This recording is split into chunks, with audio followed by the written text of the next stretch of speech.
Oh, This man. guy. I don't even know what school I went to. What's the edition? Uh, My man, go. Ladies and gentlemen, welcome to another edition of On Point. If it's Sunday, 4 o'clock, it is On Point. With me are some of the great minds. Obviously, it's going to be hot today. Today is the day that we are talking about issues in Liberia.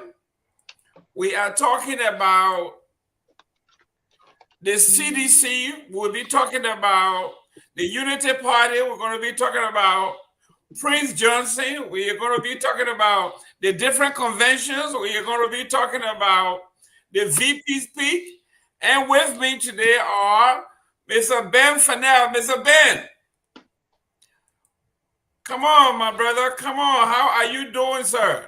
Well, I want to first tell you, say I'm doing great. Thank you to all of the guests on the show. Focus on Liberia. I would say it's my home away from home. I like to be here. I like to be involved in discussing anything and everything Liberia. So I'm happy to be here, and I look forward to a vibrant interaction with all the other guests on the show. Thank you for inviting me, and I want to say hello, good morning, good afternoon to Liberians hearing the sound of my voice anywhere else in the world. I'm happy to be here, and thank you for inviting me. Great. Mr. Elvis Morris, how you doing, Mr. Gaiman? how you doing there, young man? Tell us about yourself. How everything going on your other end? And Everything welcome to the On Point. It's Sunday. It has to be on point. right. Thank you for inviting me, Mr. Gaiman. I appreciate the invitation.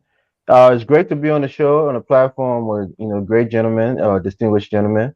I'm looking forward to the show today. I mean, I think the happenings in the country is quite intriguing.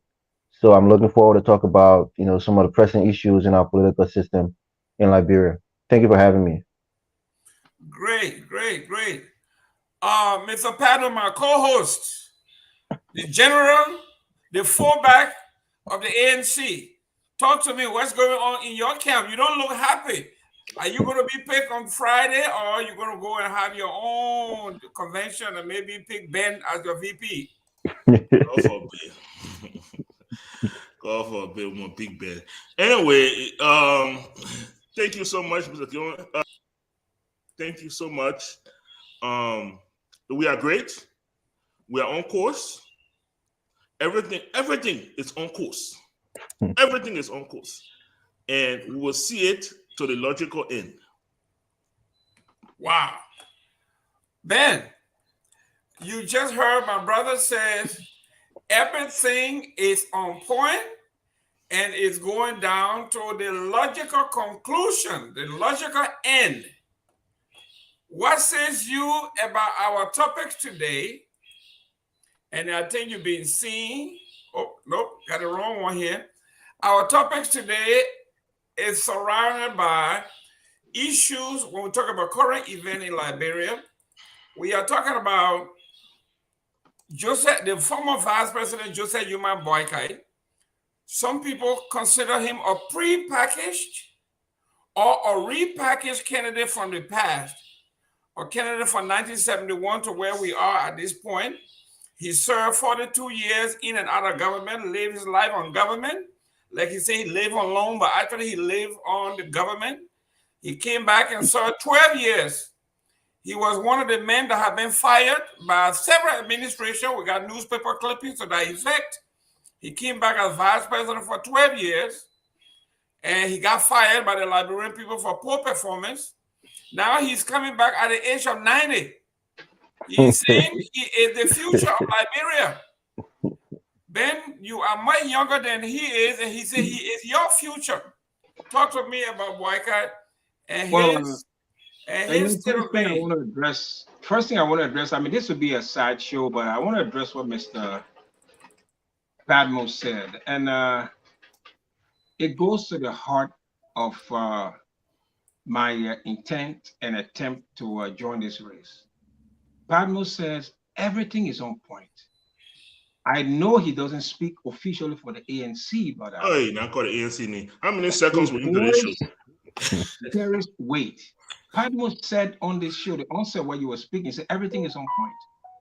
But as we are speaking right now, significant numbers of Liberians, they don't understand what the ANC stands for in terms of policy prescriptions. What we have seen from the first CPP was a framework that guaranteed jobs to actors and their leaders. What we are seeing from the CPP 2, that is the ANC and the LP now, is the same thing, guaranteeing positions to people. We've heard nothing in terms of what happens to Liberia, a blueprint, policies in terms of moving Liberia forward. So when he says everything is on course, it bothers me because where are these people intent on taking Liberia? What is the roadmap? What is the blueprint? And you see, we must have a strategy. So now that brings me to Joseph Boakai. You see, sorry, I have to be blunt on this show today. It bothers me. It's unfortunate that such a man would be considered for leadership in Liberia. It's very unfortunate. 5.2 million people now. And we have Joseph Boakai. Joseph Boakai has a history of failure, a history of incompetence, a history of non-performance. And this man, this particular man now, he's been repackaged as the savior. As I speak to you, all of us on this show, nobody, I can bet everyone on this show today, nobody will tell me they have seen any policy prescription coming from Joe Boakai. And we say Joe Boakai, but what happens to Liberia? What happens to 5.2 million people? There is no discourse. And they say Joe Boakai, this, you see, this shows that the country has refused to transition. There's been no change in terms of moving the needle and bringing about transformative leadership. Joseph Boakai is not he is not a rescuer. He needs to be rescued. He needs to be rescued. But I mean, you have young people who should lead this. I mean, the drive for change in Liberia, following this individual.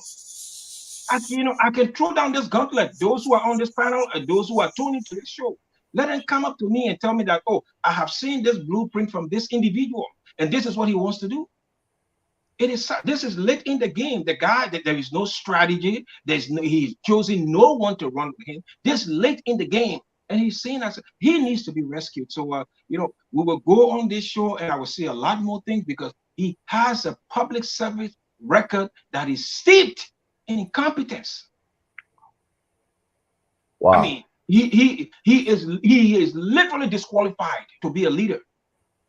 So I want to, the first thing I want to say to everybody tuning into the show, Boakai needs to be roundly rejected. We have other alternatives. We have other Liberians who can provide competent leadership. I mean, look at Boakai's team and look at the people behind him. Look at the people behind Boakai. I mean, let's leave him. Look at the people behind him. What is their antecedents? What are their track record? So I mean, it bothers me that Liberia now is fed with what I call false choices. False choices. So please, he's not a rescuer. He needs to be rescued. Thank you. Wow. Very strong. Ladies and gentlemen, Mr. Elvis. Yeah. You are the newer kid on the block. I think you are more neutral than Mr. Panmo. I'm going to come to him. This man says Joseph Boakai is incompetent. He does not believe that Joseph Boakai needs to be here. What says thee? I would disagree with Mr. Fania slightly. I think we have to thank him for his public service, the former vice president. He served our country well. But I would agree completely with what he said. The people behind Boakai is one of the things that I worry about when it comes to him, because we know they're going to be the one mostly running the show if he's elected. And secondly, when we talk about finding somebody younger to be on the political landscape, some people call us, ageist. We're being, what's the word? Discriminatory. We're discriminating against the old man, but it's not the case. Ambassador Boyka, his messaging is one of the worst in our political history because you can't speak out of both sides of your mouth. If you say you're a parked car, you did nothing during the last 12 years. You was pretty much comatose as a vice president. What record are you running on? Are you running on your record as an agriculture minister? Are you running on your work on your, from LPMC or LPRC, whatever he served as? What record are you running on? He said he was a part car as a vice president. So that means he didn't get the requisite skill or the requisite experience as a vice president to transition into a president. So this whole thing, when you're talking about rescue, what is he coming to rescue? He was never close to the presidency. In his own words, being a parked car, meaning he wasn't used, he wasn't utilized as a vice president. So when I hear this message about the guy has experience as an agriculture minister, experience at from LPRC and the other ministry that he served at. So for me, his messaging is way off because he spoke way too soon by saying that he was an incompetent vice president. He didn't do anything. But now we should take the messaging that he can quickly transition from vice president to president when he was parked for 12 years. So for me, I would say Vice President Boyka, he's an honorable man. He served our country well, but we're looking for new bloods. But again, our political system is always stifled by the old people like Maniba and other people who are coming into the race, young guys who are vibrant. They're never given a chance because the old man got to eat first. The old man got to get his turn. So for me, I would agree with what Mr. Finance said, especially with the people behind him and his lack of leadership when it comes to what he did in his past experience as vice president and as agriculture minister, etc. I'll leave it there.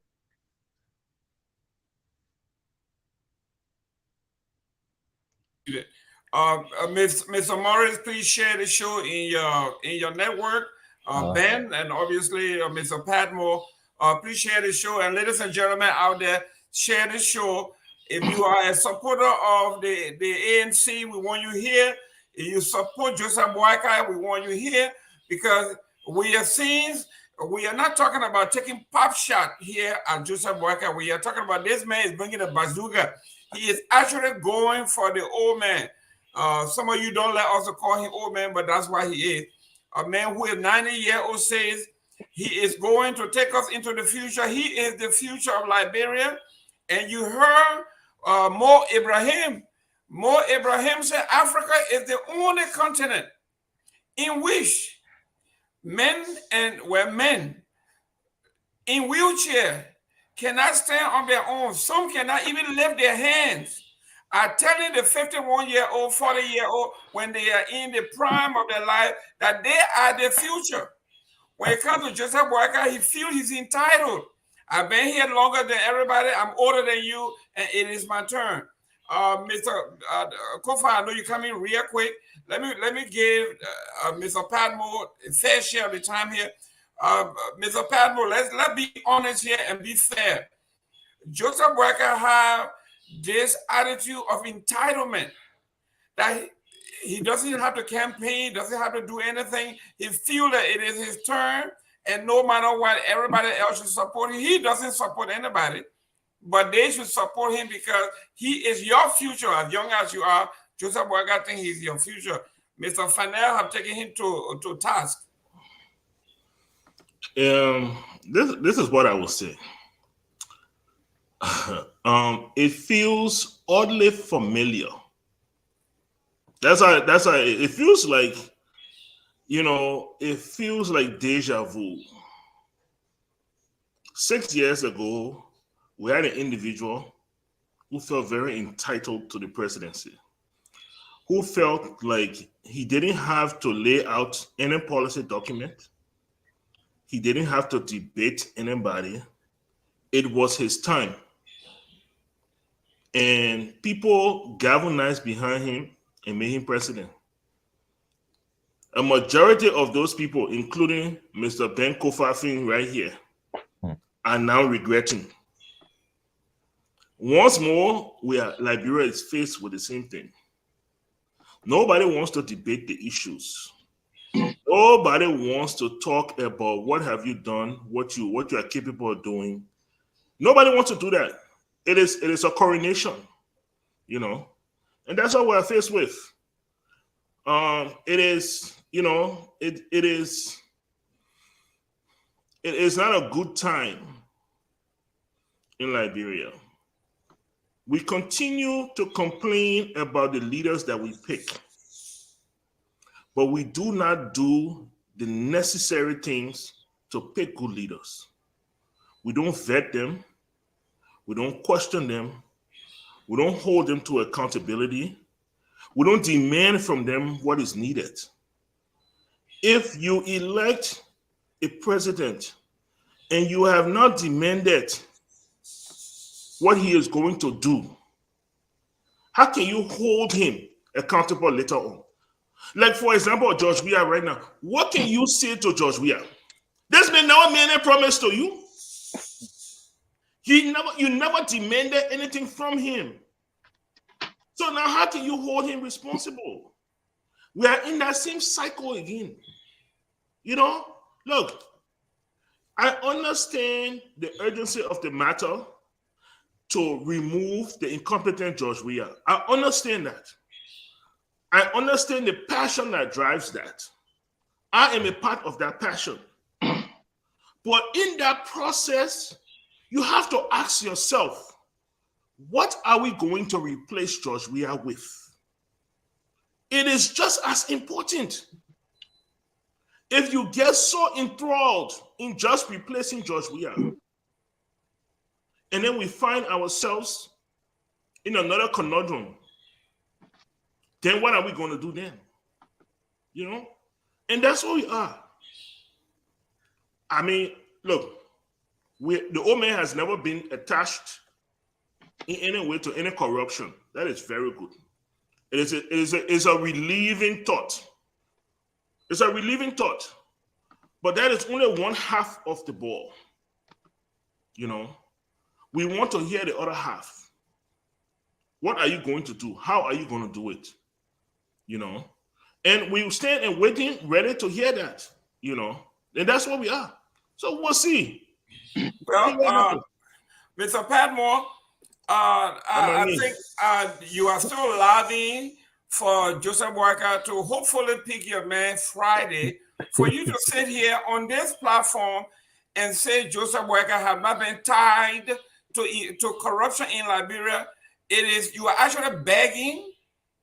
You are begging for nomination. You're begging for recognition because we got printed article where he was fired for incompetence. He was fired for corruption. And you are sitting here knowing the fact that the dailies in Liberia printed 1985, 78. And then Honor Sawyer, all of these people fired this man for incompetence and corruption. And you are sitting here, ANC man, who is now trying to find a space in the Liberian politics, and you saying that this man is clean. Mr. Ben, help me out here. I think Padmore got a few more days to Friday when they will. I recognize that up against three citizens. He's still trying. Go ahead. I recognize that. I want to say two things. Elvis, yes. See, I want to plead with you. I'm a manager here. You see, every year my performance is reviewed twice, mid-year and annually. You said Boakai served Liberia. Well, and you said, you know what, I didn't agree with you. You said, well, Boakai's service is one of failure. Number one, his government in 2010, they were declared by Transparency International as the most corrupt country in the world. And you said we didn't tell him, I'm going to have to tell him, oh, thank you. I will not tell him thank you, Michael. When you work, your thank you is your salary. This man was earning millions of dollars. And let me tell you why it hurts. Because millions of dollars for doing nothing. They didn't move the needle. They received the highest international goodwill ever in the history of Liberia. And it was squandered. This man should be held accountable. You know, you see, if we want to transform Liberia, we have to be honest with these people. We have to speak the truth. And sometimes when speaking the truth will make our friends uncomfortable, but we have to speak the truth. Joseph Boakai public service record is mired in incompetence, corruption, and ineptitude. He is disqualified from throwing himself as a leader. I would not tell him thank you because he failed. Padmo came out, and you see, Padmo, it's almost like I don't know how he understands politics and government. Of course, George Weah can be held accountable. George Weah claims he's running Liberia on what we call the Propo Agenda for Development. What you can do, communists can do, ask George Weah what. You see, when you lie on people, they won't happen. How effective has been the implementation of the Propo Agenda? That's what you should do. But don't say you can hold him accountable. George Weah came and said, well, we are running Liberia for the last almost 6 years now on the Propo Agenda for Development. You can ask him, well, how effective have you been in terms of the implementation? Show me your results. So if you tell me that the ANC doesn't know that, he's not running or anything, then the ANC don't know what they are doing. You can question George Weah. And I will tell you this, CDC has failed. They have been overwhelmed by incompetence. I mean, the implementation has been totally bad. All the metrics are bad. All the metrics are bad. So you have a basis to hold them accountable. And sadly, you are the one asking for demand on the leader, Padmo. Well, Cummings had a primary, a Democratic primary, where he was the only candidate. And you're talking about holding people accountable? He was the only in a Democratic primary. And you are a member of that party and you say you're holding somebody accountable? I think probably you should be ashamed of that. It was a Democratic primary. That means you have people contesting. I need to respond to this gentleman. Yeah, go ahead before because I'm going to have Mr. Padmo respond. Then after that, I have to basically deal with you. When you attack the CDC for doing absolutely nothing, I am aware. Yeah, go ahead, Padmo. Go ahead. Take your body shot, then I will take the head shot. Go ahead. We boxing now. We'll give you a body shot. Go ahead. I am vividly aware that I'm standing against 3 seditions. Okay, so I am fully aware of that. This one, I'm on your side. We go after him. Yes, look, Mr. Kofa.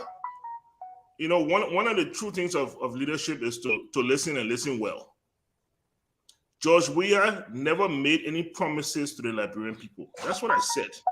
I never said the CDC as an organization did not put a paper forward. George Weah did not make any promises to the Liberian people. George Weah never involved himself in any debates. George Weah never made any policy statement that I can look at today and say, yesterday, George Weah, you said A, B, C, and D. That is what I'm saying to you.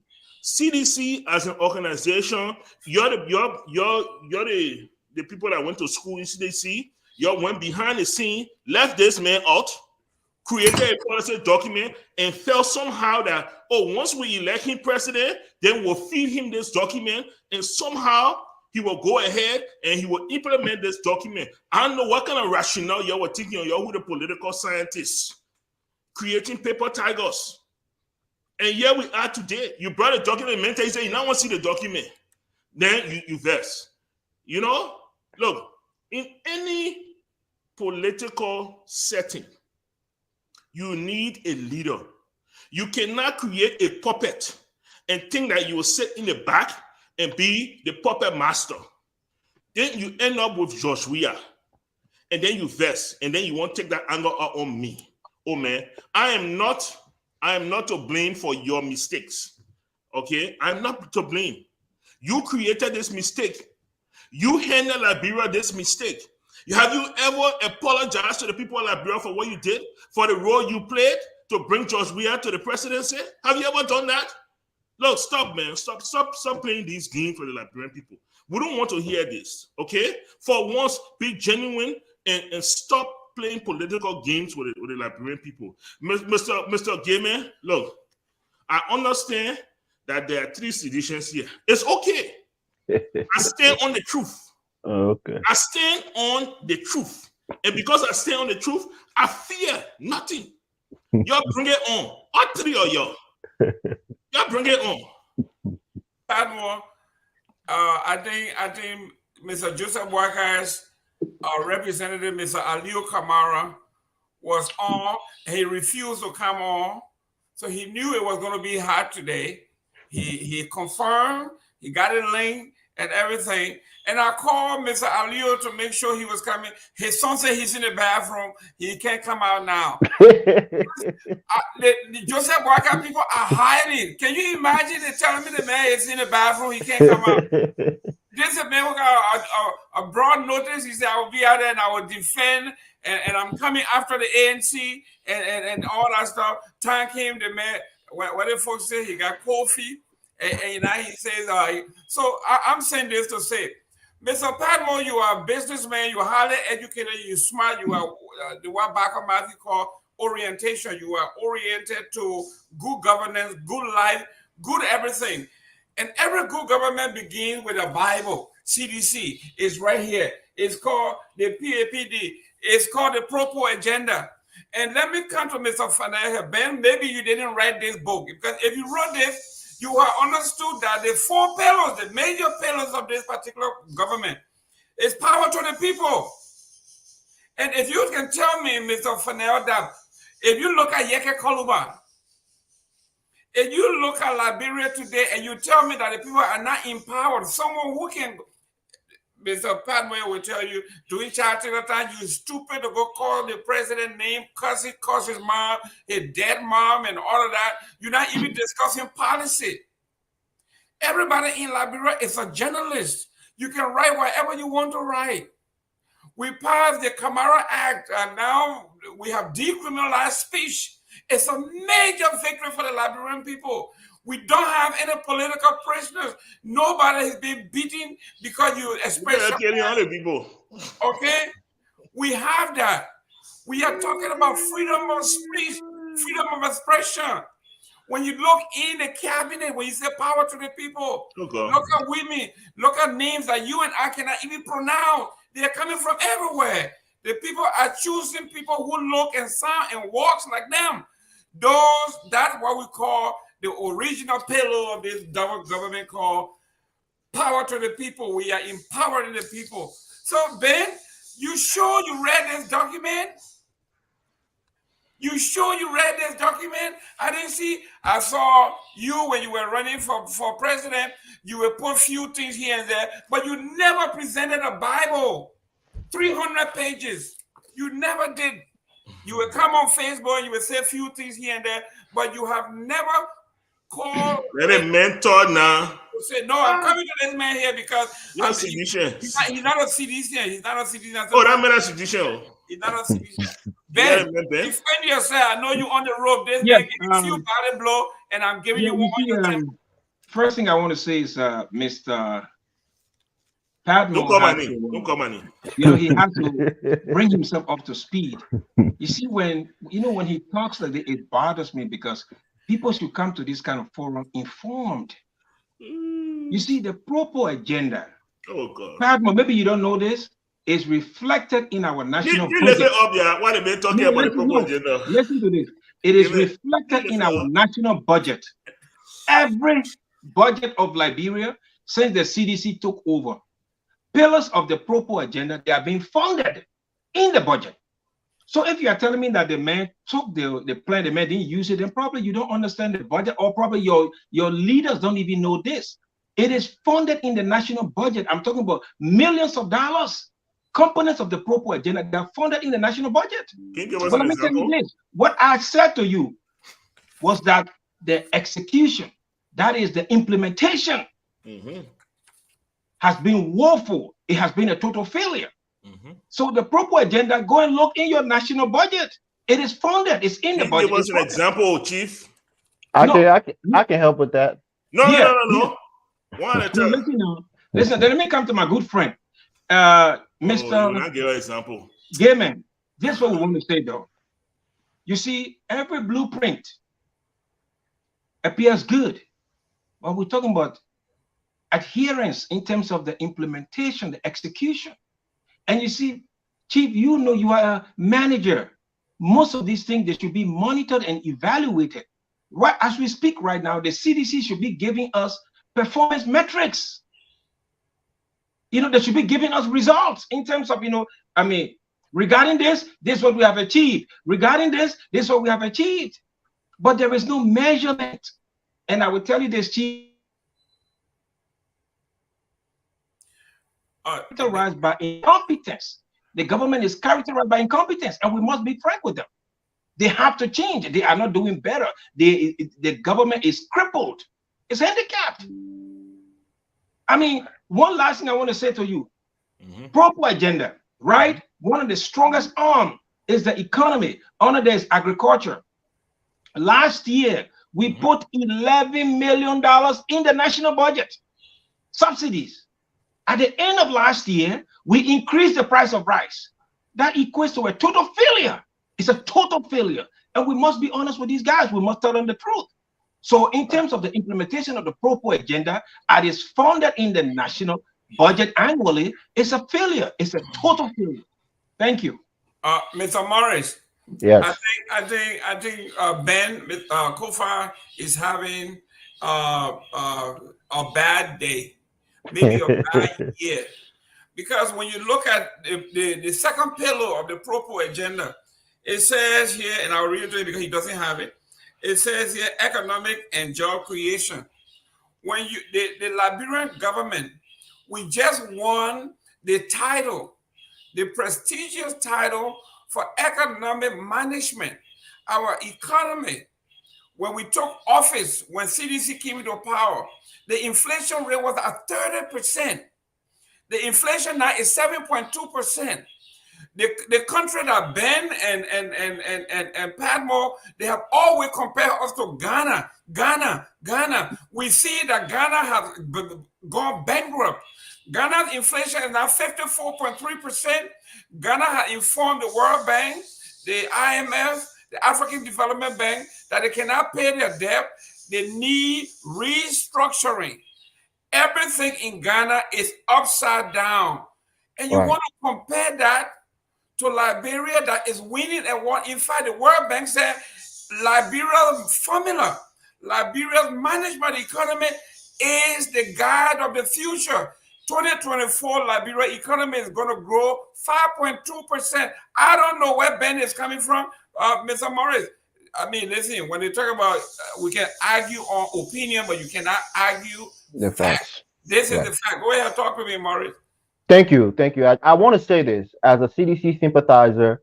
I'm a little bit disappointed in our president, and the reason being, like Mr. Kofa was saying, the Pro-Poor agenda has been implemented in certain aspects. Like when we look at free education, many people say, "Well, how can you make education free?"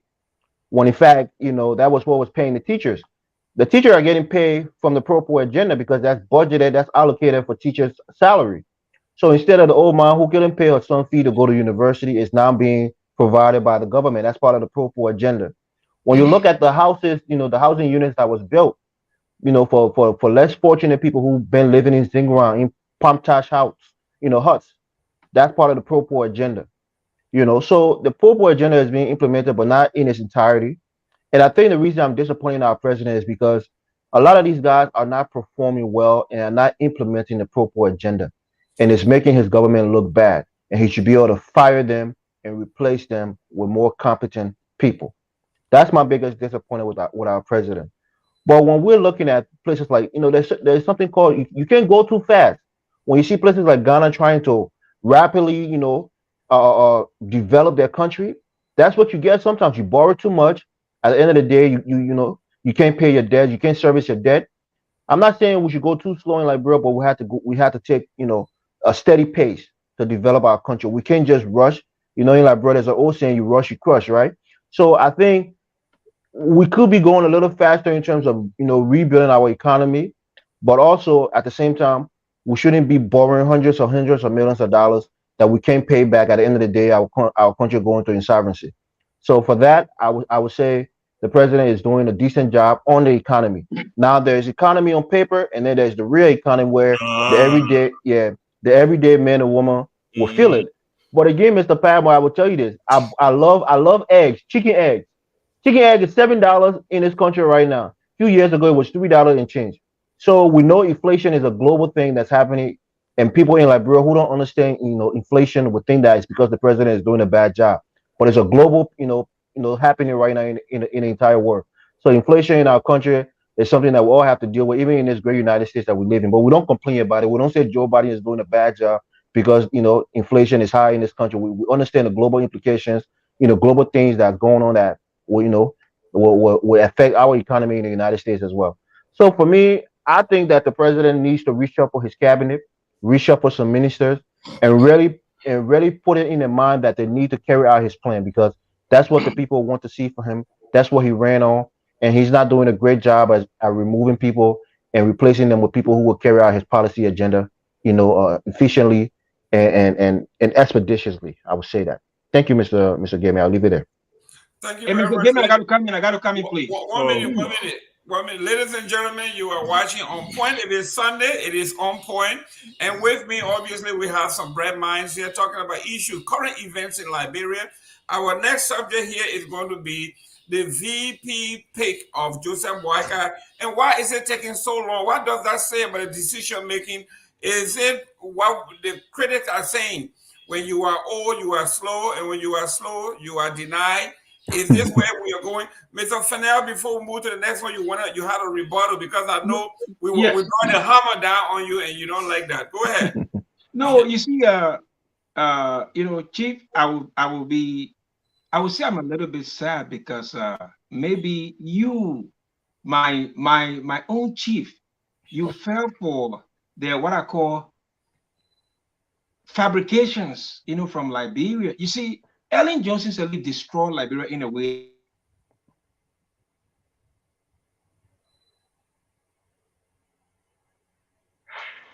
Oh my God. She fixed most of the economic numbers. I will tell you the chief. Right now, as we speak, England, they have the best economic mind. A few days ago, maybe 4 days ago, they are fighting inflation, unprecedented. Inflation in Liberia is a fabrication. It's not true. It's not accurate. Chief, there are economic benefits from low inflation. Look at the level of poverty in Liberia. It is in direct conflict with the level of inflation being reported. That's a lie. I would not believe that. Inflation in Liberia should be minimum 60%. The economy of Liberia is being mismanaged. Central Bank, Samia Twelve, the incompetent people. It has been mismanaged. We must be honest with these people. The inflation numbers in Liberia, it makes no sense. So, and you see, it's bad that when you look at these things, the World Bank parrot those kind of fake data. Look at unemployment in Liberia is listed as 4%. Those numbers, they do not reflect reality, Chief. So you got to account for our system, Mr. Kofa. Which system? Our unconventional system. We don't have the metrics to measure the unemployment rate. We don't have But that's what I'm telling you now. But you cannot then you cannot come and say we're parroting those numbers as accurate. I'm telling you that the number does not reflect reality. The level of poverty in Liberia, you can't have that low inflation. It is impossible. So it makes no sense. So what we should say, we have to develop means in terms of accurate measurement. Look at the poverty level in that country. It doesn't jive with the inflation numbers. It makes no sense to anybody. Mr. Fennell, that's how the system works. Even these United States, they will tell you that the median income is $69,000. And when you look at the number individually, there are not too many people that are making $69,000 in this country. That's it. But now let's go to the second item here. Mr. Padmore. Yes, sir. The VP pick. Joseph Boakai pending VP pick on Friday. What is your take? What is your short list? I know your man is not on there. Well, yeah. So there are a couple of things I want to say concerning VP Boakai's pick. The first thing is that a lot of what we have heard is unofficial, right? We have not, when in terms of who is on the short list, it's unofficial. Rumors here and there. Facebook will come out and with their own political pundits come up with their own speculation on who is on the short list, who is now on the short list, and you see the rivalry going on in UP. The Yombi Kanga Lawrence on a group pushing her, the Henry Costa on a group pushing him, and the Jeremiah Kuhn on a group pushing him. So you see all of that. No, don't leave out the comments. So you see all of that. And in that, one of my greatest disappointments is that Mr. Cummings and Mr. Gonglo, Councilor Gonglo, have not been mentioned in that short list. Really? Yeah. I'm disappointed. I'm not sure for your outburst, Elvis, but sorry. I'm not sure where you're going with your outburst. No, I mean, are you saying that you guys are not settling for vice presidential position? I thought you were going for the whole enchilada. Why does a VP pick have to be a settlement? He said he never wanted to be VP. He wants to win the presidency. That is a false narrative, and you can never show me where that was said. Nobody on this whole Blue app can show me one video, one document, one post where Mr. Cummings ever said that I will never, ever accept the VP. He has never said that. You have to understand something about Mr. Cummings. Mr. Cummings, one of his major work at the Coca-Cola was tragedy. And a simple politics 101 is that you don't use such words as never. You don't take such positions because you always want to leave room. So just a normal thing, just for everybody. No serious politician will ever stand there and say, I will never. It's only when it comes to negative things like corruption and other things you can say, look, I will never steal. But when it comes, you can say, I will never take this position or I will never hold. No, Mr. Cummings never said that. That has been pushed by people who do not want Cummings to be involved in the next government because they understand where he stands when it comes to integrity. And in order for them to do that deliberate thing under him, they have to make sure they push certain people out. No, seriously. Do you know why Ben Finian is out right now? Because they understand that man, he will not turn a blind eye. Let me say something positive about him today. He won't turn a blind eye. So people like Ben Finian there, you have to push them out. Right. And that's what's happening right now with Cummings. Okay, let's assume Cummings said it. Let's assume for some reason Cummings has said it. Did Gonglo ever say it? So why isn't Gonglo being vetted for it? Yeah, Gonglo, I would agree with you on Mr. Papa. It's the same principle. It is the same principle. Gonglo has stood up as a man of integrity. They don't want people like that around. They don't want a Gonglo. They don't want a Cummings. They don't want people who will stand there and say, no, this is not going to happen. They don't want that. They want people who can flex. You see? Who will say, no, man, okay, yeah, okay. We'll not take plenty, but let's just take small. Okay, we'll take it over, but we'll make sure we'll do the project. No, those are the people they want to surround themselves with. So that is what worries some people when they say, but look at the people that are around the old man. The old man is being managed, even though he's being mismanaged. When's the last time you saw a Boakai come to America and just be free, passing around? And we'll get lost. They bring a man. They bring a man America. They lock him down. Nobody can see him. Even his own family people. His own family people can see him. They have created a zone around him, and they are protecting that zone. Why? Mr. Palmer, can I ask you a question, please? For some of us who are listening to you, it's a shock to hear what you're saying, and I'm asking this question. Is it that you guys are starting to see the writing on the wall that the path to a Cummings presidency is very narrow and perhaps going as vice president is his best option to maybe inherit the presidency from Joe Boakai? Absolutely not. They're not talking to you. They're not talking to you.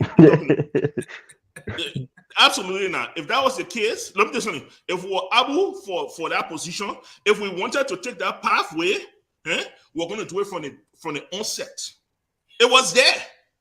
That pathway has always been there. From the onset of the CPP, that pathway was there. We could have agreed.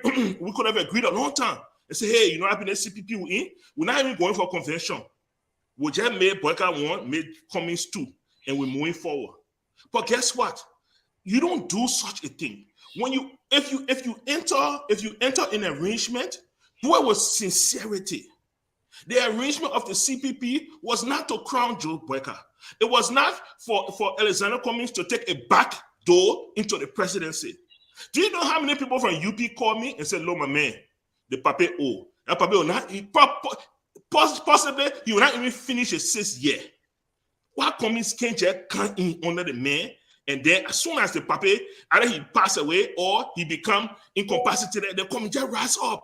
Why Cummings why he has to push for convention? Why he has to push to go the last? You know how many you people will call me and ask me that question, trying to get me to break down my integrity to go stay for Alexander Cummings and tell him that like, I don't know the man, I don't know how he stands. You know, I'm telling you something serious. Taking different roads to the same destination, Mr. No, Palmo, because with integrity. Mr. Morris, and Mr. You have to do it with integrity. That's the point. Ben, Mr. Padmore here trying to put I'm not trying. They smoke screen about integrity and transparency, and the man who a regular taxi driver robbed $70,000 off him. He has $70,000, and some people say $70,000 was just a token or dash. This man walking around Monrovia with a pickup truck full of money, and they just buying and giving people money. And Louis Brown came around and stole $70,000 from him. Up to now, we don't know anything. Mr. Ben, you are talking about integrity. You're talking about performance report. What Cummings have done for that retired thing that failed retired thing, retired, the kind of way that Louis Brown and those guys robbed him. Is that the kind of man you want to represent you? Is that what the future holds for Liberia? Is it the Cummings that we are talking about, or that's the real Cummings we saw in the background? Well, you know, I will say this, and I will continue to say this because I flagged this a long time ago. Cummings, especially so based on where he's from, he has showcased himself as the worst possible individuals in this race. Let me say why. Based on his advertised experience, he should be showcasing, he should be exhibiting excellence. Where he used to work, I mean, Coca-Cola, I'm a manager too. This company is KPI. I'm a manager too. Wait a second. These large institutions, they work on KPIs. They work on professionalism. I mean, they work on an organized and systemic structure. Look at Cummings' team. I mean, who's behind Cummings? Tell me something. Look at the people behind him. So, you know, this man, he's possibly the worst individual in this race because we should have been copying his excellence. He comes from what we assume to be a high place, a professional environment. Look at what happened. This man ended up in court. He couldn't even manage the original CPP. They went to court, you know, fingering. Excuse me. Now he has his own CPP. His own CPP framework coronates him as a standard bearer. Coronates him in a democratic space. It coronates the ANC as the provider of the standard bearer in that new CPP. You know, so this is the worst possible example of leadership, of ethics, of integrity. It's the worst possible example. And now let's go to this Joseph Boakai. You know, it boggles my mind, my brother. It's the country. While you are Joseph Boakai, let's go to that last piece. Why it took Joseph Boakai this long since January? He's been announcing and announcing and announcing, and now we're not even sure whether Friday, whether that empty bed will be able to stand. With no empty bed on stand. I don't know what's happening here. Talk to me about why it took him so long.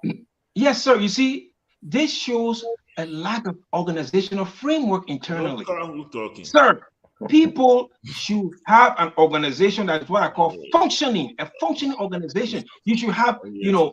daily meetings, weekly meetings, conference calls. I mean, there should be some kind of organizational framework internally. This shows a total disorganization on the part of Joseph Boakai and his team in the Unity Party. Look at the chaos up to now. But let me tell you what is more important here. I don't care about who he chooses for his vice president. What I care about is, what is Joseph Boakai going to do with the Republic of Liberia if he wins an election? And that is what I'm not hearing. And that is what bothers me more. Because I know that this organization is plagued with the. I don't expect anything better from them. I don't expect anything better. All I want to know is, what is their roadmap? What is their blueprint for Liberia? What kind of transformative leadership they are going to bring? That is what I'm not hearing. Thank you. Mr. Morris, Yes. you were right here, and Mr. Padmore said people from the UP were calling him, said the papi is about to die. And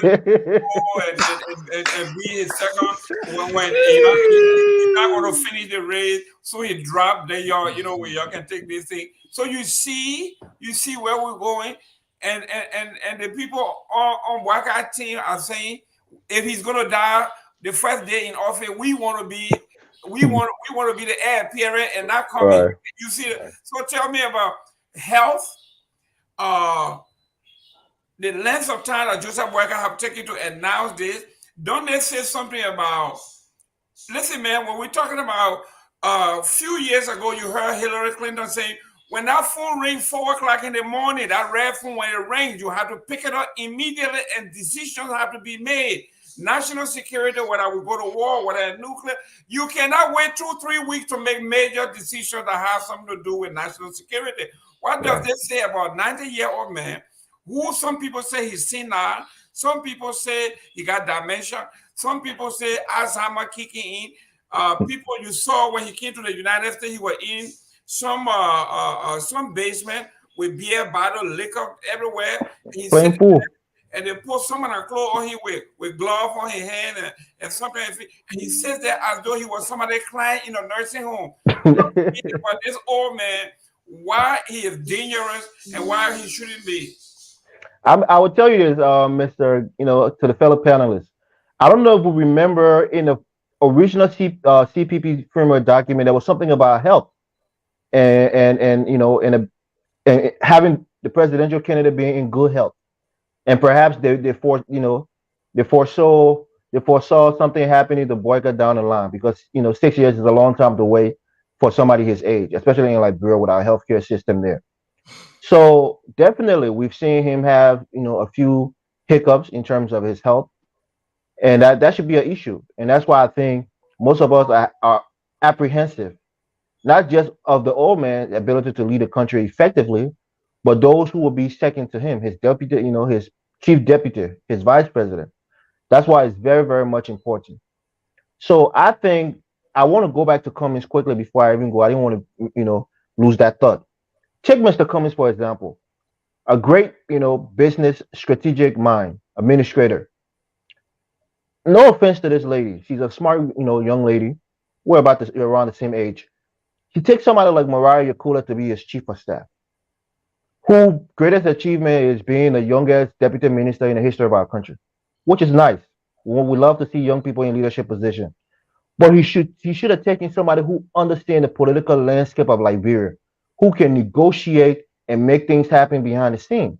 That was one of his biggest mistakes. He probably looked at her because he felt like she was competent, she's young, she's vibrant. That's all good, but when it comes to politics, it's a different ball game. It's not the corporate America where you're looking to, find superstars who will rise up the ladder rise up the corporate ladder. That was one of his biggest mistakes. I will confess to this. I said this on this platform before. I supported Cummings in 2017. I even supported him up to, I think, 2020 or early 2021, because I felt like he was the most quote unquote competent. But corporate experience don't always transfer over to political experience, because corporate is for profit. You're going to make, strategies and business plan, to get more profit and return on investment for your shareholders. But in politics, you have to be able to connect with the people. You have to have political alignment, political connections with the stakeholders in the country. And I think Cummings has done a poor job at that. He's let JMB swallow up and George Weah swallow up all the relevant political actors, and he was left with the leftovers. People like Louis Brian Danachir, who really don't have any relevance in the political landscape anymore. From way back during childhood time, they were relevant, but right now they aren't. So Cummings has made some poor decisions that some of us who were supporting him or at least leaning towards him left us scratching our heads. And some of his comments that he made about bringing everybody into the Big Ten, there are a lot of bad people in Liberia, and you can only work with good people. That deviated from his message that that made some of us gravitate towards him. So for me, Cummings has been a big letdown, and I think Mr. Padmore has said it on the show tonight that perhaps a vice presidential, consideration is what he's looking for now. But I I can didn't tell you say this. that, sir. Okay, I can tell you this. 2029 Cummings will be a strong contender because more than likely JMB won't be in the picture. Perhaps President You're Weah will attacking have in the old man. Yeah. no, no, meaning politically now he Oh, won't okay. die. But say, can please Yes, clarify? We're talking about old people. yes, You have to clarify what you're saying. yeah. Perhaps he won't run again after this time around. Yeah. And if President Weah is elected, he won't be eligible for another re-election. And I think then Cummings will be very formidable. But I think to hear Mr. Padmore saying that Cummings is open to being vice That's president not for what I JMB, said. That's not what I said. I you never you, said you, Cummings is open. you I never never said said that. it? I never said Oh, that. oh, okay. I said, I don't know why people are so hard to understand this. I said, as a Liberian, let me be clear so everybody can hear me. As a Right. Liberian, I'm concerned that Joseph Boakai in his short list did not include Cummings and Gonglo. That's what I'm saying. I But never why would you want him to include Cummings if Cummings won't Cummings. accept it? Look, let me But tell you something. Mr. It's Padmore, very simple. No, no, Mr. no, no. Padmore, I'll answer the question. I will answer the question now and let you in, Steve. It's very simple, right? You don't know whether Cummings were accepted or not. You cannot judge somebody on something they have never been offered. Mm. Cummings has never contemplated being VP because he came into the race for the presidency.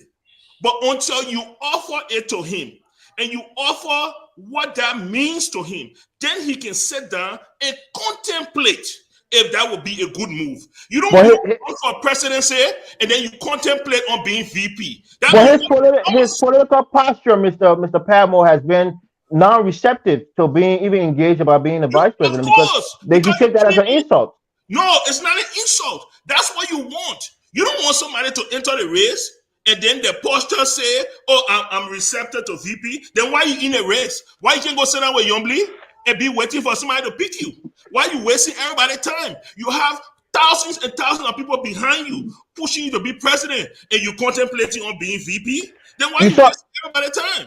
you saw Mr. Balu. Mr. Balu has been advocating for this, boycott Cummings ticket. Why hasn't Mr. Cummings come up and say, well, if the opposition is willing to work with me, I'm willing to work with them, and then open up that door, that little window of So for obviously you did not see collaboration. that. Let me make it official because Right. obviously you missed that. Okay, the Perhaps. chairman of the CPP, Musa Musa Hassan ability. Belete, okay, made it very clear that we have communicated, right, with United Party and other opposition parties, informing them what our position is moving forward. And we have put the ball in their court to hear from them what is their position. The position of the CPP is for Vice President Boakai to step aside, endorse Cummings, and to give a short list of people who he believed could be VP, even from UP. Listen to me very carefully. That is CPP's position.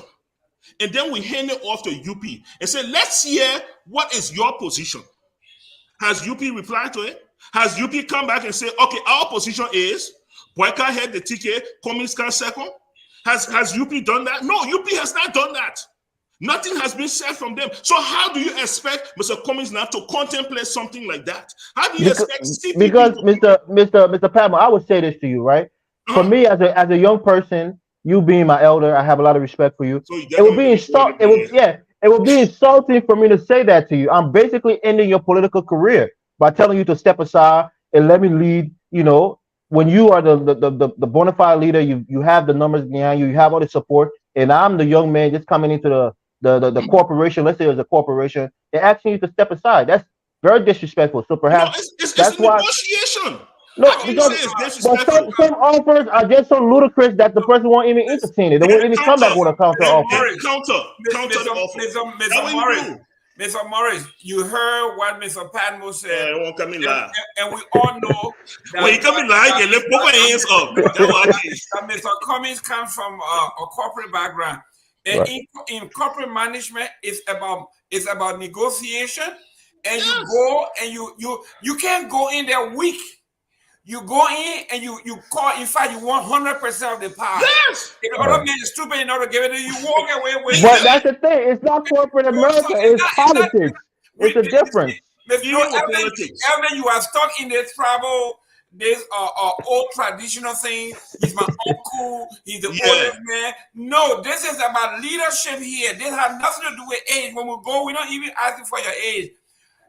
You have a piece of land, and you feel within yourself you have done your evaluation. That land is worth $1 million. That's why you won. Yeah. And someone comes here and says, listen, let's do the survey and do all of this stuff. And then they come and say, 700,000. Is it no, not 7, but 800,000. That's what people do. You don't sit there and say, I'm the eldest in the house. You have to have respect for me. This has nothing to do with respect. You gotta massage egos, Mr. Gayman. You gotta massage egos in politics because you don't want to have bad blood. We are no. What are you talking about? Bad blood? You ever read Machiavelli, The Prince? The Art of War, all of those things. Good. When you read The Prince, this is about leadership. It has nothing to do with bad blood. After you have power, you cannot leave if you don't have power. You can't leave if you don't win. After you have won, you can reconcile. You can do all of those things. Ben, go ahead. Go to the next topic. I listened to Mr. Elvis and Padmo. You know, I want to say this. The environment in Liberia saddens me greatly. You see, look at what's happening here. Look at, these are two young guys. We are on this show today. It's like the discussion is shifting towards permutations, calibration of who will be president, who will be vice president. You know, what happens to Liberia and Liberians? The original CPP, I want to repeat this. The framework of the original CPP divided positions to politicians. Coming CPP did the same thing. That is not true. That's false. What is happening to Liberia at large? My brothers and my brothers on this show, at this time in the game, we should be talking about unemployment in Liberia, especially so massive youth unemployment, possible solutions. This time we should be talking about health care. I will tell you this right now as we speak. There is a little, I think, 298 doctors in Liberia. And, you know, people are talking about who's vice president, who is it? No. I want solutions to the problems that Liberians are facing. Just yesterday, we were declared as Ben, you need to pay. Agriculture is a major. We are facing food insecurity. Your data is going low. You know this. No. We can walk and chew gum. We have to do these things simultaneously because the interest of the Liberian people should be higher than our personal. And we knew all that thing in. Man, look, man, stop, man. When did you know all these things? When you are pushing, you and the army plow on the blue apple, you block me because I told you what Joey are going to do to Liberia. Go look at your stuff. Didn't I tell you this was going to happen? Didn't I tell you this man was incompetent? And you brought him and you forced him down the throat. And now you will sit down and on this soapbox. Don't do that to us, man. Don't do that to us. A wise man changes, Mr. Padmo. A wise man changes. One of the most incompetent group of people you ever see. Those people. Padmo, you see all this. Ben, 1 minute. The most incompetent group of all this boom it just meant to disguise the truth. This is all bombast. You want to throw dust in the air. I am just telling you what I am not hearing. I am not. It's a political season, Mr. There's Papa. time for everything. Yeah, it's a political season now. It's about politics right now. Ladies You and see, gentlemen, you guys are let interested in Ben end personal his statement. Go aggrandizement ahead, when you Ben. get from the deal. What will Liberia benefit? That's what I want to hear from you. Thank you. Great. Ladies and gentlemen, you are watching On Point. If it's Sunday, 4, 5, 6 o'clock, it is On Point. And you have the bread minds here. They are telling you it's broad knuckle fight here. We are going to defend our positions. And I want to be clear here. What we say here is not the official position of FOL. What Mr. Padmo says here is an opinion of himself. He doesn't represent ANC. Ben does not represent any political party. Mr. Morris himself, I myself here, as much as I defend the CDC, I am not an official member of the CDC. I do not defend them. I support them. So when you come from here, you can't use what we say here as a policy statement or say, if Padmo said, I mean, Comey said it, that's not how it works. We are expressing our opinion. But let's go to number 3 here. Mr. Padmo, number 3 here says, Cummings and the ANC have scheduled a convention in Nimba County. Talk to us about your convention. Why a convention? Are you disappointed? Are you not going to be picked on Friday? So you schedule a convention. It's a mirage. It's a fallback position. Talk to us about put us into the ANC convention. Who's going to be there? How many folks going to be there? Is it going to be Cummings, his wife, How many folks Musa Milite, and his wife? About 9 people there. Put us in the middle of this thing here because you got only 7% the last time, and for now, I understand it's now down to 1. So how many folks going to be there? What you going to be doing? Why you never chose Joseph Boakai as your VP all this time? Talking about Joseph Boakai not being proactive, he been slow. If we say that about the old man, what should we say about the young man, the youngest man in the group, who has been, will say he ran Coca-Cola, he's always be smart. He have not been able to pick a VP. When you talk to the folks from the ANC, can say we are waiting for Joseph Boakai. As soon as Joseph Boakai picks his VP, the domino is going to fall. So how are you bringing leadership to Liberia when you are waiting on the dinosaur, Liberian politics dinosaur, been fired? He told you he been parked in the garage. He got no engine in his car. They made question will have a whole political agenda on it. Prince Johnson called him man with battery. You can't support no man with battery. He can't come to the United States because he can't go through X-ray machine. All this stuff to say, about.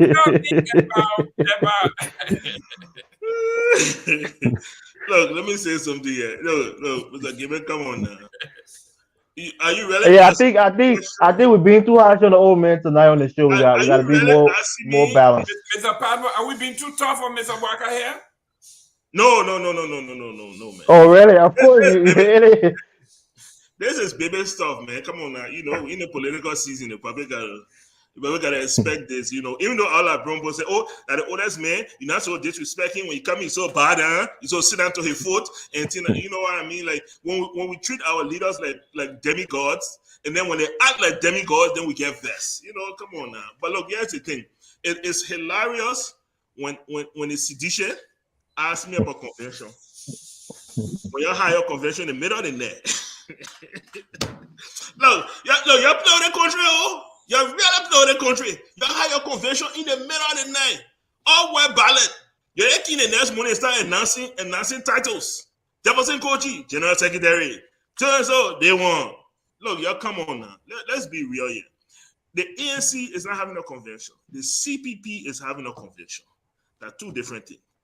Okay? The ANC is not going to be on the ballot. The CPP is going to be on the ballot. Okay? In order for the CPP to be in the ballot, there has to be a convention.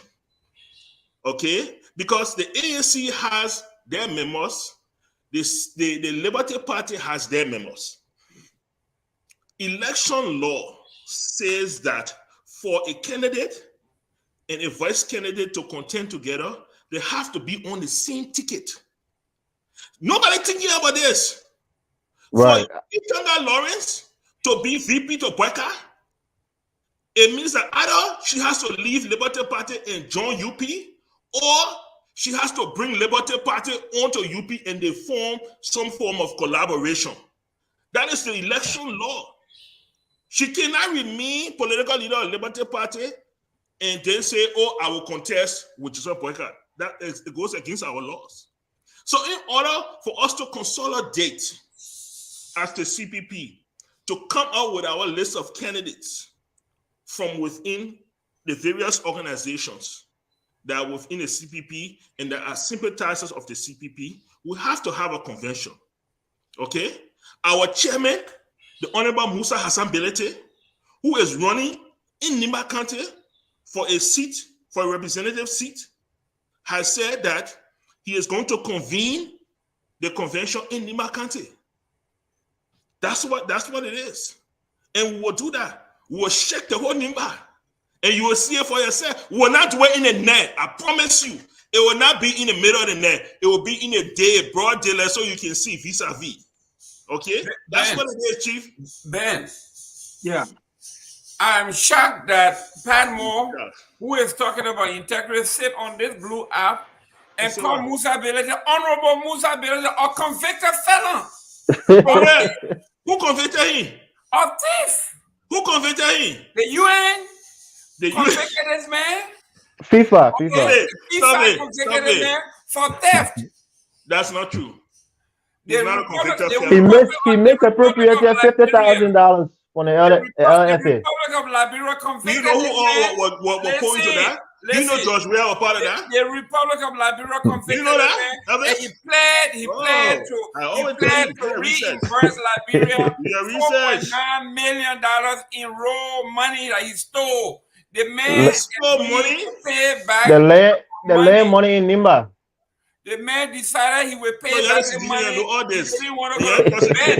Ben, this man is selling.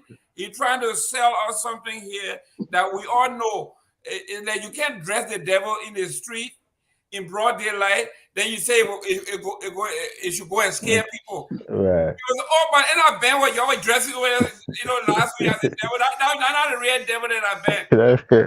Musa Belete is not a chairman. He's not honorable. He's a thief. He's a felon. Mr. Fana, go ahead. Yeah, Chief. You see, I will emphasize this. Cummings and the ANC, I brand him especially as the worst possible individual in this race because of where he comes from as advertised, as a corporate leader. He comes from what I would term as a professional environment.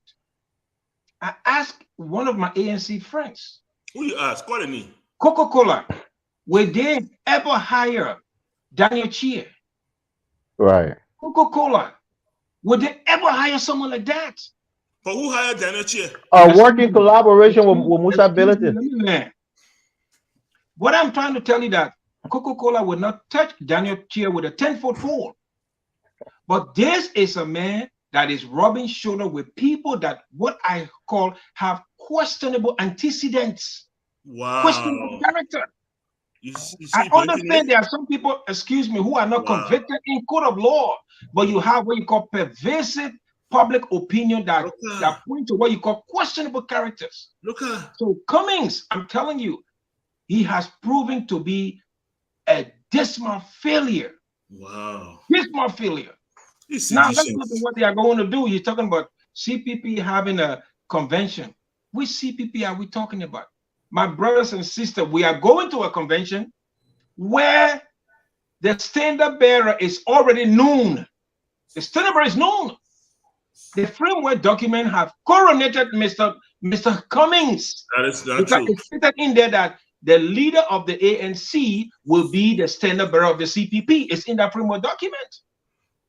Democracy? This is a joke. But let me tell you what is more important here. The new CPP framework document mentions nothing about Liberia. Nothing in terms of policies. It's not a policy statement. Oh my God. So this is all a quest for political power. It is not geared towards improving the lives of Liberians. Michael Padmo can be here. We can sit here for maybe 4. Everything will allow me. I serve a powerful God. You have no idea. He wouldn't tell us anything. He wouldn't tell us anything. He would just talk about You know, ANC here, ANC there. Padmo cannot tell us anything about the ANC policies. Can't tell us nothing. There is a It's time all for about everything. how you will divide your. No. So last, let me say this. In this Lastly, particular race, Cummings has proven to be the worst possible individual based on his antecedents. He worked at Coca-Cola as one of the higher executives. I will mention this again. We should even be copying his excellence. We should be copying that. But look at what he's doing. He's mired. He's mired in chaos, and he has exhibited zero leadership. Can manage nothing. And CP still together. Thank you, sir. Listen, Nonsense. ladies and gentlemen, you Complete are watching nonsense. On Point. If it's 4 o'clock on Sunday, it's On Point. And as you can see, I am the only guy on point here. Michael Palmer is not on point. Ben is not on point. Elvis is neutral, so I'm not going to say anything here. Yeah, What did okay. you talk about here? I'm neutral, my man. We are coming to the more comical part of the program. But I didn't get my take on this comments. Go ahead. Yeah. Yeah. The question I want to ask is that, for the sake of argument, I will give the Liberty Party to the ability to win, because by court decision, he's the chairman. He has the Liberty Party. So my question here is, who has the political cachet, whether it's within the ANC or the LP, to be the vice presidents for Cummings? Who are we hearing, being whispered about being a potential vice presidential pick? Are we looking at Harrison Conway again, former Bromskin VP? Are we looking at I can't even think about any other people who have the capacity or the is well known within that organization to even become his running mate. So that's the question. He's going to come up with somebody outside of the party? I don't think so, because Mr. Padmore is saying they're supposed to be in a correlation or in a collaboration in order for them to be picked as vice president. So who's coming for who's there in Liberty Party that we can even think about and say, oh, that person will make a good vice presidential pick? Or even in the ANC outside of Cummings, maybe you're looking at Yetan, the Daniel Yetan, or maybe somebody else from, maybe Yonkwe from Nima Kante, maybe he could be another vice presidential pick. But we're not hearing any shortlist. So I want to ask Mr. Padmore if he can even give us a clue. Who are some of the names being thrown out there for Cummings? Joseph Boakai is number one. Go ahead. It will be very unprofessional for me to provide names of people who are being vetted. You see, okay, because he's a pure politician. Because when a name is mentioned, that name immediately becomes public knowledge, and then people start to dig into those people's personal lives. We should not. Let me tell you something. A lot of people shy away from politics because of their personal lives. These are good, competent people that will probably make good leaders, but they shy away from politics. Even in the US, we see that. So as you mention somebody in your person, my man, I won't be up to do it, because that person is afraid that when people start digging behind them, they'll find out things they don't want to know. That's that person's personal information, and because of that, it will be unprofessional for me to do that to anybody. Okay? Wow. Yes, it will be. If I right now say, "Oh, Elvis is being vetted," people will start checking behind you. What school you went to, how many times you been married, and where you live here, and where you did this. As a private citizen, the bastard you coming out. The bastard, as a private citizen, yeah, it will be unfair. It will be unfair, and so because of that, I won't be mentioning any names. Wow. I will not be mentioning any names. Wow. You see the bastard in he coming out, they never talk straight. They never answer questions. You say, ladies and gentlemen, is this RI? Was it where you think you are? Just to say, yeah, you have a RI. Where you think you are? They never answer questions. Ladies and gentlemen, you are watching On Point. We got Michael Padmore. We got Mr. Elvis Morris. We got Ben Fidel here. Kofa is doing very well. Talking to us, but he having problem with Mr. Cummings here. Now let's go to the Mr. Padmore. Few months ago, maybe a year or two ago, the State Department sanctioned Mr. Prince Johnson for everything else you can think about, Prince Johnson said the State Department was not credible. In fact, it was more political than factual. Mr. Johnson now turned around and said George Weah is a killer. And the journalist asking, how can you come up with this? He said, but any State Department said it in the report. I trust the State Department. So everybody said, oh, Prince Johnson, you trust the State Department now?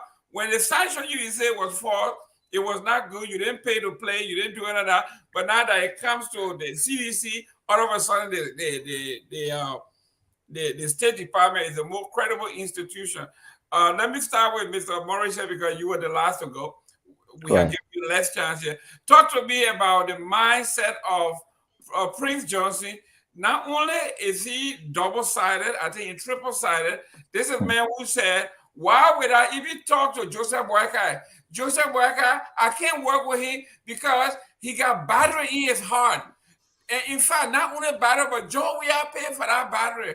And he can die anytime. Why would I want to? Today now, Prince Johnson wants us to believe that our battery either is specially made now or that battery has disappeared.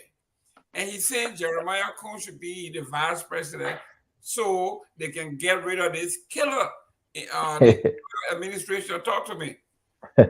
You know, I don't know if I'm the only person who turned him to be this way, but I call him a political mercenary. You know, Prince Johnson said similar things about Cummings. He said some disparaging things about Mr. Cummings. He would never associate himself with him because of his quote unquote lifestyle. But also, just in his press conference, I think over the weekend, he said that, well, if VP Boycott picks Cummings, we will work with him.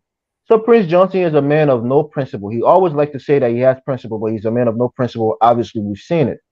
But secondly, this whole issue with Joseph Boycott that he's endorsing him now, he said it before when he was supporting George Weah, that Ellen Johnson, Sally government were corrupt, that bunch of wicked people, they stole from the country.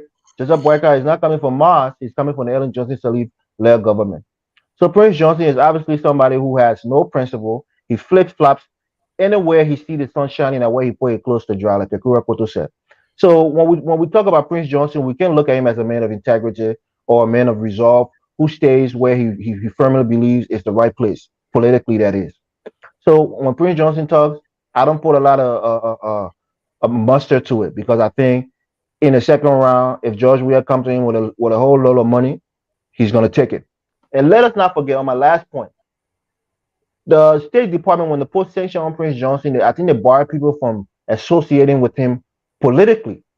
You heard people like the Moalis and the people from the United Party that was like, yeah, Joe Weah now, they're not tired of him. He can't do anything with Prince Johnson. He's not going to be able to get Nima County. They were jubilating the sanction that was on Prince Johnson because they thought politically he was going to be dead.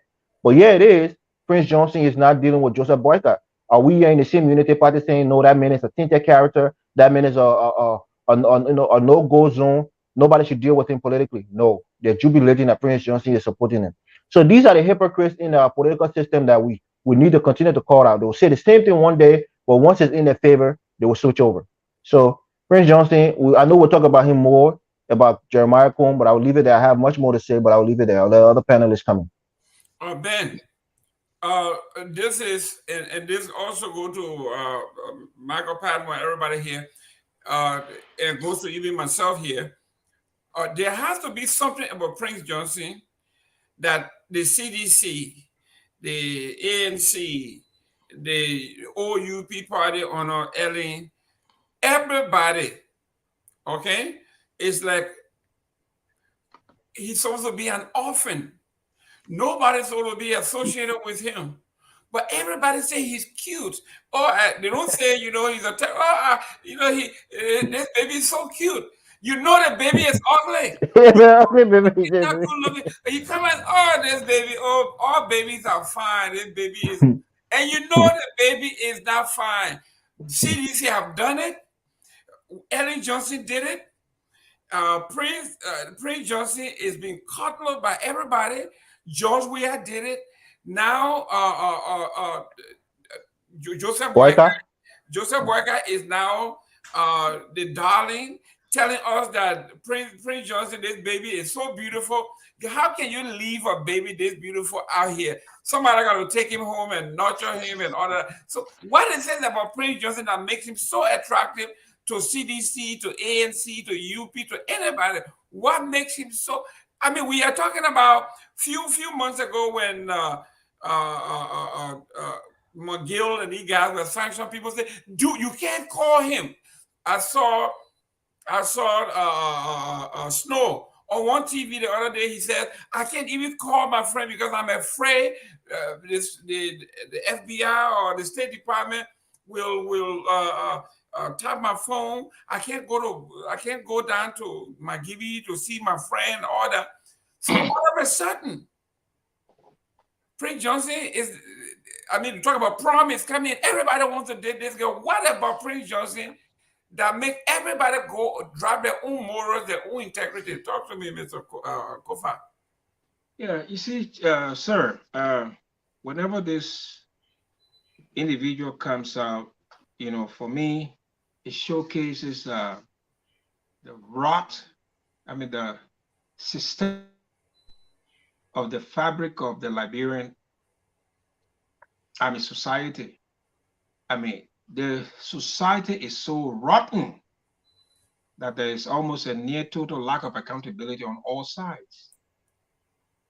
We fought a disastrous war where we nearly destroyed the entirety of Liberia. And we had a TRC that I assume was independent. They gave us a report and they had recommendations. But we had one of the warmongers, Ellen Johnson Sirleaf, at the time, who was leader. And the recommendation of the TRC, as it was structured, were not implemented. So we have people who were recommended for prosecutions simultaneously playing roles as leaders. It showed a national decay. It shows that most of us Liberians, we are not serious. I just pointed out, we are on this show talking about Prince Johnson. But let's look at the ANC. They brought in Daniel Chia.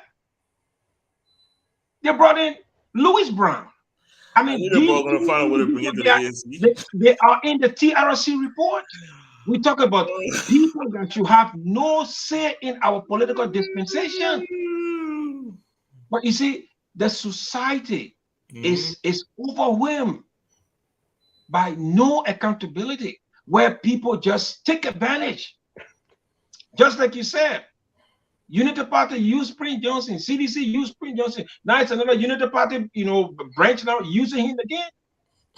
But where will this kind of move take the Liberian society as a whole?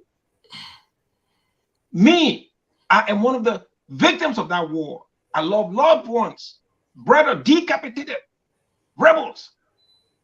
Some of us, we looked at, we cannot go and start war, but we look for some form of closure and justice.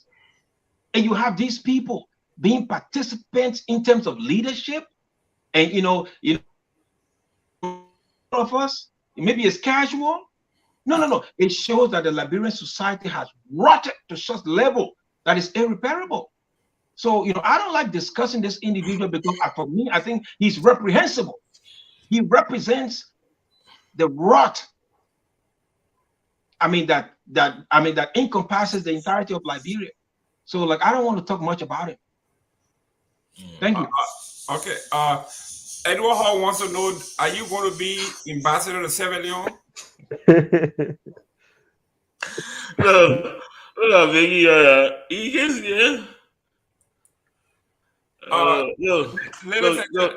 have to issue a disclaimer. Yes. Benfinia has a personal vendetta against Prince Johnson while he supports Samuel Kayando. So we always have to do that disclaimer for Benfinia, please. Listen, ladies and gentlemen, it's on point here. If it's on Sunday afternoon, you got nowhere to be. This is the place to be. You are talking about some of the brightest minds. I can tell you, 10 years from now, you are going to be hearing from Mr. Patmore. either in economics, as in politics, as in leadership, because the young folks still have a lot of future. They have a lot to say about the country. Mr. Ben Kofa Finea, everybody knows the folks from that area have a hero in him, and you will have to listen to him, whether you like him or not. Same thing with Mr. Morris here from the Southeast. These people have a future. They are preparing themselves. Most of them are ready. Educationally, professionally, they are ready. Whether you like them or not, you will have to deal with them. They are a force. They have vested interest in our country, just as our audience is. So you have to get involved. When it comes to the Liberian issue, we are not going back to the 1970s and the 80s where they say this lead the people thing, they think that we are saying, no, this is our thing. I talked to a friend who didn't elect Ellen for 12 years. He stayed out of the country. When President Weah won, he didn't elect President Weah, and he's still here. That's 18 years of the best life. 18 of his best life, those years that he could have been doing something in Liberia outside of government. Instead, he's waiting until either Boakai comes to power or Jerome Gamen comes to power or Michael Padmo comes to power. But as long as he doesn't like who is in power, he will stay away. Mr. Padman, I'm saying this to you because you and I have been going in and out of Liberia no matter who is president there, and that's how we're going to build our country. You cannot stay away from your mother, your father, your cousins, your country when they need you. In this country, the private sector is what building this country and holding it up. It doesn't matter who comes and goes. The mom and pop businesses here. If you went to Liberia, open a cold water business, hire 5 people. That 5 people you're taking off government payroll. Like Ellie used to tell me, he said, Mr. Gamen, you have done so much. You can criticize me anytime you want. He said, everybody else talk nasty about me, but they don't even come to help. So you come here, you bring investors, sometimes work out, sometimes it doesn't work out, but you're doing something. Michael Padmo is out there giving scholarship, helping the poor, investing, doing some stuff. Ben is doing his stuff. Morris is doing his. I'm doing mine. That's how we're going to move our country. But let's go to number 4 here on here. Prince Johnson had called him a killer, and he has cited the State Department. Now, Prince Johnson has one other major issue, and we have to talk about this. For some reason, Prince Johnson has something they dislike about people from the Southeast. And it is unfair because Morris is from the Southeast, Padmo is from the Southeast, Ben is from the Southeast. He's from Riverside, he's half Riverside. He's from Grand Crew, other than I'm from Basel. So we are all from the side. He has some dislike about people from the Southeast. But I'm wondering, does Prince Johnson knows that Jeremiah Cohn, that he thinks should be the next vice president or president of the Republic of Liberia, is from Maryland County, River G, before he became River G? Does he understand, just like George Weah's parents came to work at Lamco and had George Weah was actually born in Nimba County. So is Jeremiah Cohn. Jeremiah Cohn was born in Nimba County of Southeastern parents. So he said he disliked people from the Southeast because they dominate everything. But he turns around and says, like I said, everybody like their own crook. Prince Johnson said he doesn't like anybody from the Southeast, but he likes Jeremiah Cohn. Maybe he doesn't know that Jeremiah Cohn is a Gribble Crew name. Maybe he doesn't understand that. So Mr. Padmo talked to me here when we talk about dislike. Okay? So here's the thing. You keep dancing around this issue. And the reason why Prince Johnson's name is in the news today is because he has endorsed Joseph Boakai and an opposition win. And you can dance around a whole day and talk about how he let the person, how he hit the other person. He let George Weah, because before he supported George Weah and gave George Weah the presidency. But for Prince Johnson, George Weah is not going to win that presidency. So that today he let people from the Southeast? No. The reason why Prince Johnson is in the news today is because he has endorsed Ambassador Joseph Boakai for president, and he has pledged to support the opposition to remove George Weah as president, and that is big news. That is big. It was big news 6 years ago when he decided he was going to support CDC, and we saw what his support led to. And it is big news today. Okay, it is big news because we all know the NEMA vote is not a small vote. Okay, the question here should be, what is CDC and George Weah going to do minus the NEMA vote? How do they plan on winning this thing without the NEMA vote? And that is what should be discussed now. You want to talk about dislike? Dislike that dislike. It is what it is. I never hear anybody say, look, Prince Johnson has shown that he's willing to fraternize with anybody. It doesn't matter where you're from. Whether you're from the Southeast or you're from the Northwest. It is what it is. So for me, the question here is, what is the CDC going to do now that they have lost the NEMA vote? What is this? Ben, you see, this is what I'm saying. The people, they have lost interest in politicians. When they did the poll in the United States, politicians came, even used car salespeople were rated higher than politicians. Embalmers, people who work in the funeral home, were higher than politicians. So you see, Mr. Padmo here is a politician. Prince Johnson has always said, this government, Buffer Chamber from the Southeast, Samuel 12 from the Southeast, our chief from the Southeast, this person from the Southeast, that person from everybody he was naming, they are from the Southeast.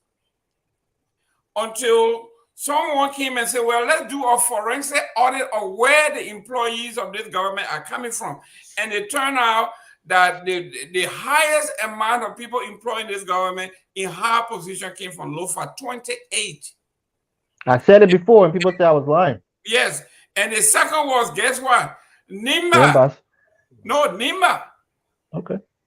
And then Bong with 24. Even the vice president said it. She said, when I call employees of this government that came from the top, we talk about deputy, we're not talking about regular folk, we're talking about people in top position.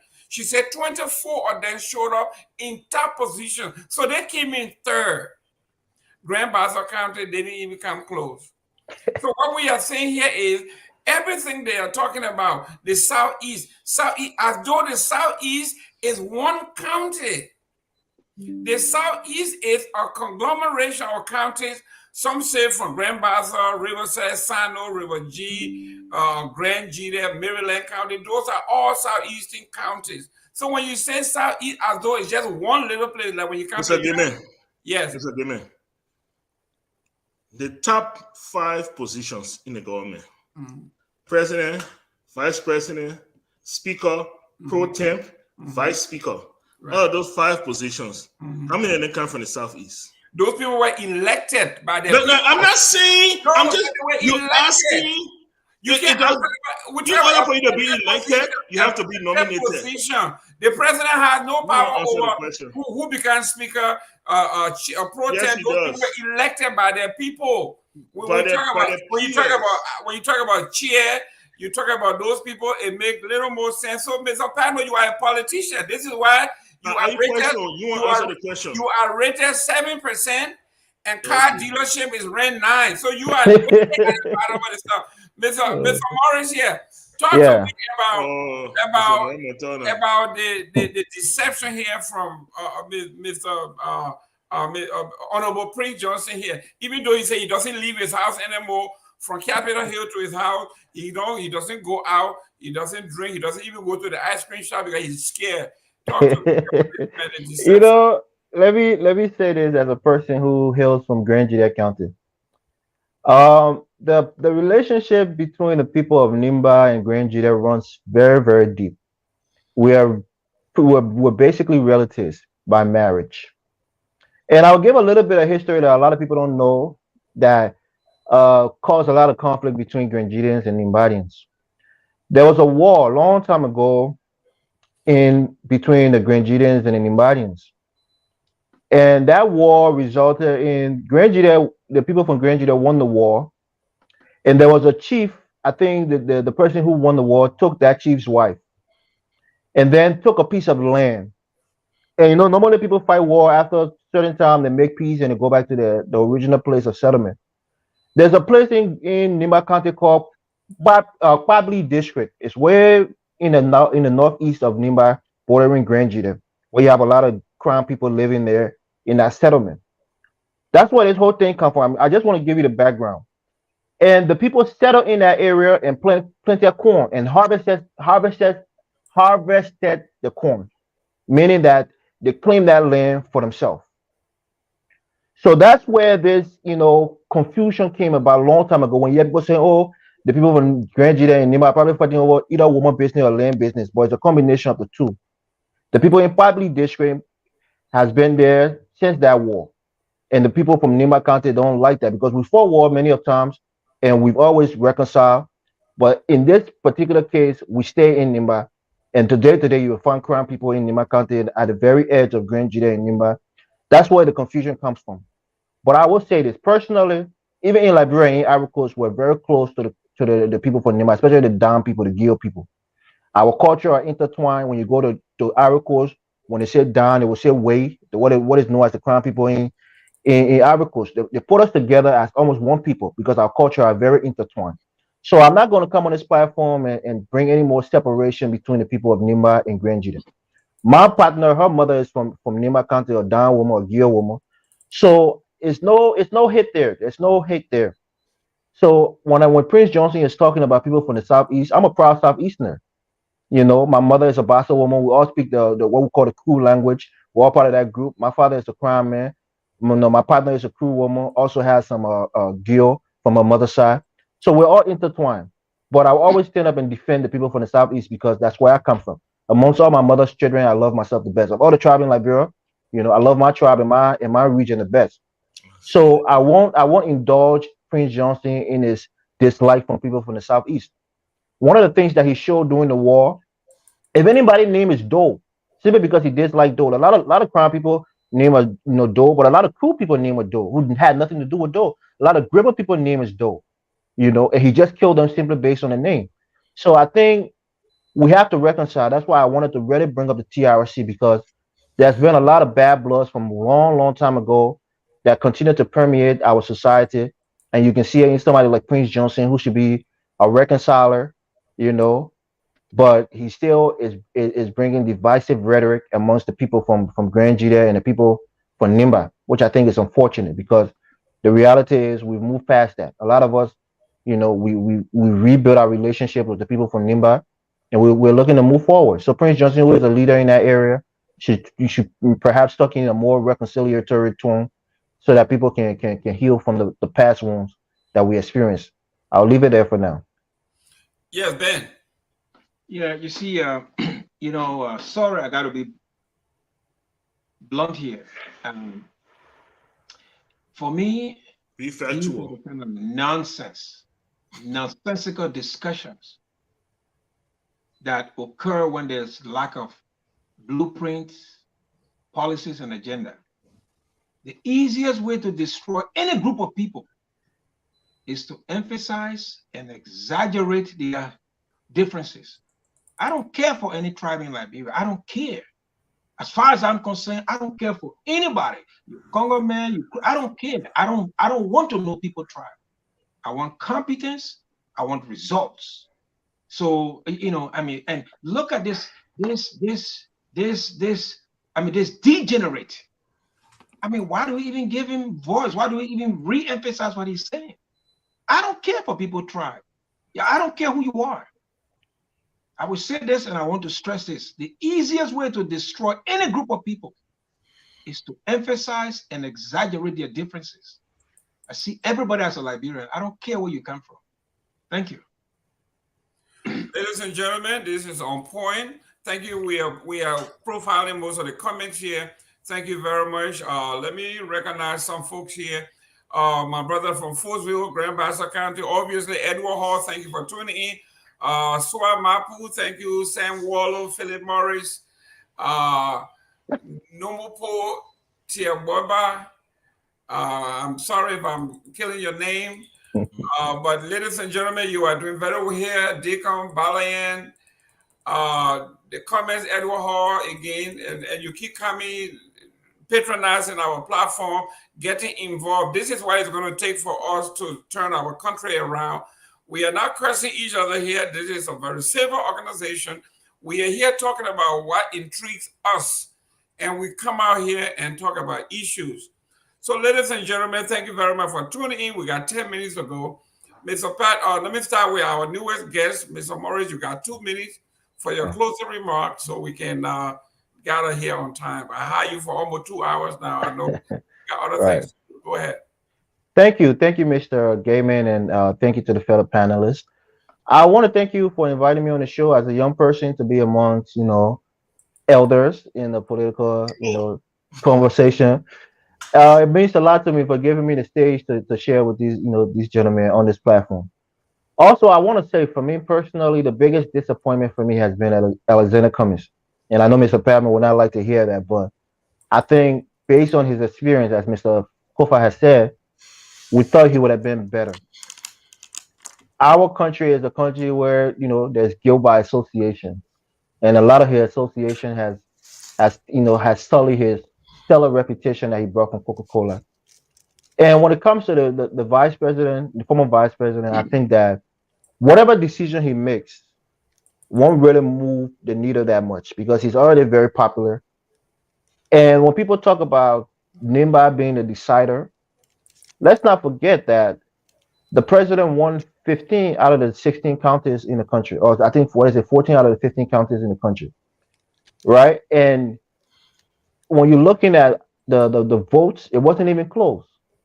So it wasn't only that Nimba, if the president would have lost Nimba by 60 to 60% of JMB and 40% to him, he would have still won the election. So let's not delude ourselves and think that without Nimba he can't be president. If you just tally up all the votes from the southeast, it can counter that of Nimba.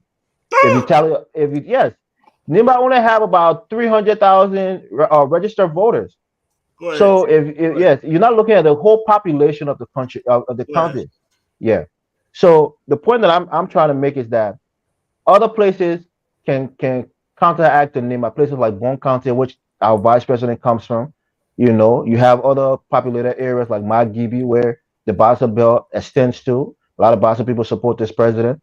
So again, it's not the end of be all. It will be a hard fought election, but I think the president can still win this election, even if he lose the majority of the vote in Nimba. He will still get a sizable minority. So it's not the end of be all. But I'll leave it there, and thank you again for inviting me on the platform, Mr. Game. I appreciate it. Thank you very much. Ben? I would like to stress 2 things before I leave this show today. First thing is CDC has been woeful in terms of the execution of the agenda, and the CDC government does not, in anything considered, deserve re-election. The government has underperformed. It has been plagued by incompetence, and I would urge Liberians to reject them. The last thing I want to say is this late in the game, while CDC has failed, Liberians are looking for alternatives.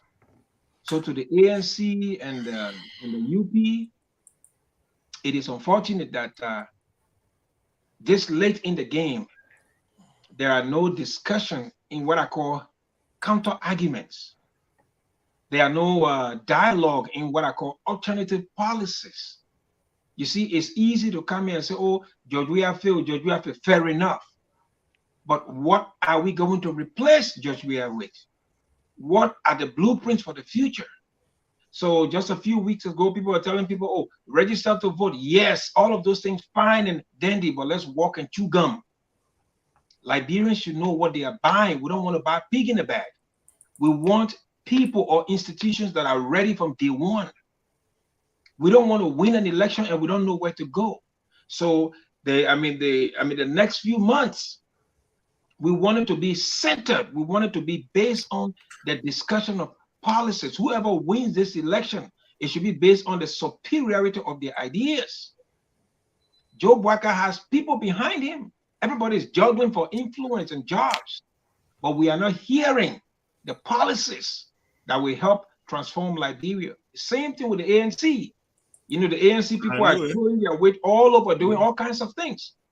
We are not having those discussions in terms of policies. And if you look at both sides, you look at their team, you look at the people who constitute the leadership, you can only feel sorry for Liberia. I will urge Liberians finally to look within themselves and choose alternatives. Anybody who comes to you say, I want you to vote for me, ask them questions and demand answers. Politics, human being will run on something called a social contract. People that vote for you, there are expectations in terms of the improvement of their lives. You have to do something. You have to promise these people some kind of transformation. I'm talking about positive transformation. What we have witnessed in Liberia, the lives of politicians have improved, but the people have not. So I will plead with every Liberian, everywhere in the world hearing the sound of my voice, when anybody comes to you soliciting your vote, ask them the hard questions and demand answers. But I will tell you this, the final word is reject the CDC in its totality. Thank you. Mr. Padmore, your closing parting words? Man, when I listen to Ben Finier, it can just mean like, where were you when Joel refused to debate? You were part of CDC. You are running CDC campaign all around, raising money. And Joel refused to interact with the Liberian people. Yeah, I swear. I won't clear up a few things. I think that's what I'll take my time and do. Elvis mentioned my dear sister. First of all, I want to send a shout out to my dear little sister, Mariah Cole Yakula. This week was her birthday, and I just want to celebrate her. I think it is important as Liberians that we celebrate our female counterparts that are thriving and with huge accomplishments in their young lives and their young careers. With that being said, Mariah is the chief of staff to Mr. Cummings. She is not the chief of staff of the ANC. Mariah involves herself in politics because she's political by nature.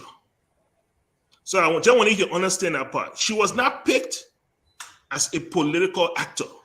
She was picked as a chief of staff to Mr. Cummings and Mr. Cummings' dealings. I just wanted to clear that up. Okay? Yeah. So she holds no position in the ANC then? No, she does not. Okay. All right. That's good to know. She's not on the executive committee. She holds no position. She's a partisan like everybody else. Okay? All and because she's close to Mr. Cummings, because she works with him, she gets to sit in on meetings. But no, she does not hold any executive position or anything. No, she does not at all. Good to know. Here to Mr. Finier. When the campaign starts, Chief, you will hear the policies. They will be rolled out. There is a time for everything. Right now, we are in the process of consolidating the CPP, putting a team together of people that want to run, having a convention, and all those things. When the campaign opens officially by NEC, which is what the law says, we will campaign, and we will campaign on issues. We will push for debates. We will invite the president, we'll invite Vice President Boakai. Those who want to lead the Liberian people, come to the stage. Let's argue on policy. Let's hear what you have. The time will come. Don't rush, Chief. Don't rush. It will come. Don't have sleepless nights. We'll see whether Vice President Boakai will come to the stage and defend himself. We will see whether President Weah will come to the stage and defend himself. We will stay ready and willing to put our policies on there so Liberian people can judge for themselves. Okay? When it comes to VP Boakai's pick, I will say once more, two things I will say clearly and then I will end. The first thing is that you cannot, in your right mind, okay, be honest to yourself and say you are not concerned about VP Boakai's health and his age. And what that does is that tells you that whoever he picks as his running mate has to be somebody on day one that can step into the role as president and lead Liberia. That list that man is contemplating, really, think about it for a second. Is there anybody on there right now that we can comfortably say we can go to bed tonight with the confidence that if something happened to Boakai, that person can step in and lead? Can we say that? If we cannot say that, then what are we thinking, my people? This is why I made the statement that I am disappointed that Boakai did not vet or did not contemplate vetting Cummings and Gonglo. Because I am confident that if something happened to Boakai tomorrow, I will be confident if a Cummings were to be the one to step in or a Gonglo were to be the one to step in. Beside the other people that he's talking about. Those people are not ready to be president. Let's be honest here. It's not a downplay, but they're not ready. Maybe to 2029. But right now, those people are not ready. And when you have an older statesman, you don't have the luxury of saying, oh, they will come, they will be VP, they will land a job, and then 2029, then they will step in. You do not own life. You cannot tell what will happen. So you have to pick people who are ready on day one. The second thing is that this lie that people continue to push forward, this false narrative that people continue to push forward, that Alexander Cummings has totally rejected or stated that he will never be VP, he will never accept, that is a complete lie. It has been pushed, and the people believe it. But when you ask them to show the proof, then everybody dress back. Because nobody can pinpoint where they heard Alexander Cummings say that. He has never said that. He said, I came into this race to be president. Good. That's what he came for. And he says, I will focus on that. Good. That's what we want in a president. Somebody who will come in with a clear mind, clear determination, and push for that. But does that mean Kamala Harris, she came into the race to be president? But when she was offered a VP position, did she sit back, contemplate, run her numbers, look at her advantages, and say, okay, I will take it? Joe Biden came into the race to be president, but when Barack Obama offered it to him, did he sit back, contemplate, do his numbers, and guess what? He took the VP position. This is what happens. You can go on and on. Mike Pence. This is what happens in the country. You pick people who can do the job. You don't pick people, oh, that man running against me, so I will never pick him. Come on, you have to think Liberia and think what is best for Liberia, not your ego. Thank you. And I will end it on there. Thank you so much, Mr. Gaiman. You made a compelling pitch for Mr. Cummings being vice president, Mr. Crabble. Excuse me, the man just said, think Liberia, love Liberia, vote on Liberia. That's why we need to arrest Joseph Boakai. I like what he said, we need to arrest him for perpetrating fraud. He impersonating a candidate. He is not a candidate. Ladies and gentlemen, you are here on point.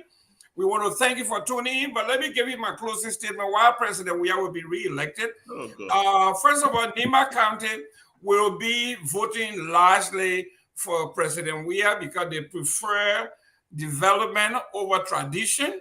I think Mr. Prince Johnson had noticed that, and you see now that he's trying to destabilize the government by saying everybody that Joe Weah appointed in the government should stand their ground and all that. Nobody listening to him. Our pathway to the presidency is sealed. The ANC and opposition made a terrible mistake.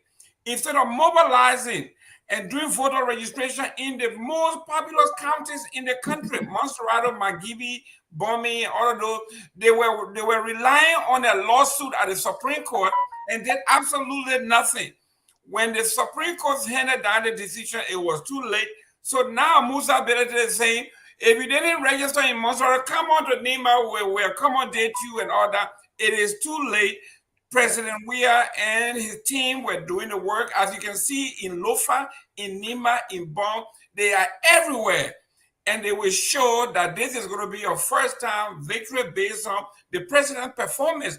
Roads being built in Nima, in Lofa, in Grand Bassa, in the southeast, in Grand Jide, talk about free education, free YFE, universities and community colleges free, 25 doctors sent abroad for specialization, a new hospital in Bapolu, the 14th hospital. I mean, you name it, it's too numerous. The inflation rate is down. You name it, 22, and the Bible here, the PAPD, it says here, okay, 2018 or 2030. That's a 12-year plan. So if you're going to say the president has failed because he didn't do 12-year plan in 6 years, you are mistaken. But ladies and gentlemen, this is where we are. Next Sunday, same time, simply, hopefully, gentlemen, you can come back. Let's discuss the pick, whoever that pick is. Mr. Padmore, you got to be here. Don't shy away. You got to come if they don't pick you. But just if they pick you would be glad to come here. Ladies and gentlemen, thank you very much. As we always say, we are all Liberians, no matter where you come from, whether you're from the southeast or you're from the north, you're from central Liberia. We are all Liberians. We love our country, and let nobody fool you. Let nobody fool you. Everybody here loves their country, whether you're in opposition or you are for the government, you are neutral. If you want to sit on the fence, you can do that too. But either way, we love you. You are Liberians. So, ladies and gentlemen, thank you very much. We love you. God bless. Thank you.